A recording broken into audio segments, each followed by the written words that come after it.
कुछ टॉपिक्स को एनालिसिस करते हैं। Structural, do we really need literature in our lifes? Question mark है, बड़ा वेल डायरेक्शनल टॉपिक है। Yes, we need literature in our lifes. किस वजह से लिटरेचर लाइफ में है, और हो सकता है कि आज की साइंस की दुनिया में लिटरेचर की ज़रूरत ना भी हो, तो उसकी क्या वजूहत है। Women universities as an agent of change, बहुत वेल डायरेक्शनल टॉपिक है। आप इसको नो नहीं कह सकते, प्लीज़ उसकी आपने डायरेक्शन लेनी होती है राइटर की। How these are agents of change, और किन एरियाज़ में एजेंट ऑफ चेंज है। फिर Pakistan and the future cause of Kashmir, future of Kashmir cause, ये भी बहुत है। How Kashmir cause is interlinked with Pakistan pivotal role to highlight the Kashmir. आपने इस टॉपिक पे इन लेंथ बात करनी है। ये जो कॉलन होता है, ये हमेशा इसलिए लिखा जाता है कि जो रीडर की टेंशन है वो राइटर उसके बाद की आने वाली चीज़ों की तरफ करना चाहता है। पोलराइज पॉलिटिक्स, इसको डिफाइन करेंगे इस कॉन्टेक्स्ट में। Issues challenges of democracy in Pakistan, कौन से इश्यूज हैं, चैलेंजेस क्या हैं, डेफिनेटली आप फिर उनका सोल्यूशन भी देंगे। ग्लोबल पावर डायनामिक्स, एंड ये एंड का वर्ड ज़रूर ध्यान में रखिएगा। Pakistan foreign policy, global power dynamics क्या है, और पाकिस्तान फॉरेन पॉलिसी किस तरह उनके साथ अलाइन करती है या नहीं करती।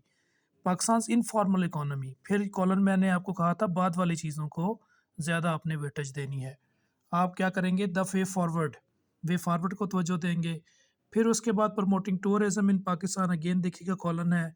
इसके बाद जो चीज़ आ रही है अपॉर्चुनिटीज़ एंड चैलेंज है, इसको आप अच्छे से एक्सप्लोर करोगे। I do not agree with what you have to say, colon but comma, but I will defend to death of your right to say it. Again ये वाली क्लॉज होती है, इस क्लॉज को आपने क्या करना है, इसको ज़्यादा वेटेज देंगे। फिर उसके बाद इस Pakistan ready for digital, again there is a question, क्या पाकिस्तान रेडी है डिजिटल रेवोल्यूशन के लिए, इसको एक्सप्लोर करेंगे। अगेन यस या नो की आप बिल्कुल जवाब नहीं दे सकते, आपने कोशिश करनी है कि ज़्यादा आप क्या करेंगे, yes Pakistan is ready for digital revolution, किसकी बुनियाद पे। फिर IMF bail out, again column use करता है। Roads to stability are recipe, ये और लिखते हैं, एंड नहीं लिखा उसने, और लिखा है आपने इसमें से रोड टू स्टेबिलिटी या रेसिपी फॉर डिज़ास्टर, एक एरिया की तरफ जाना है। ये शॉर्ट सा मैंने आपसे कोशिश की थी थ्रू पंक्चुएशन हम समझ सकें कि हमें किस चीज़ को स्ट्रेस देना है और किस चीज़ को स्ट्रेस नहीं देना। ऑल द बेस्ट लक, इंशाल्लाह ताला हम इस सफ़र को जारी रखेंगे। ये 2020 का पेपर था। मैं आपसे थोड़ी सी चीज़ें रिवाइज़ करना चाहूँगा। Make an outline, right A comprehensive ऐसे।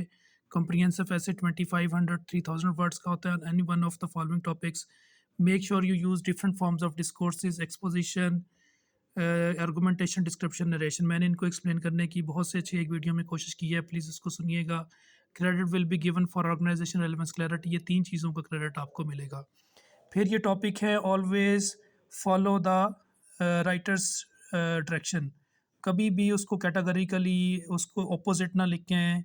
जो आपको डिमांड कर रहे हैं ऐसे, please follow this demand. All the best luck.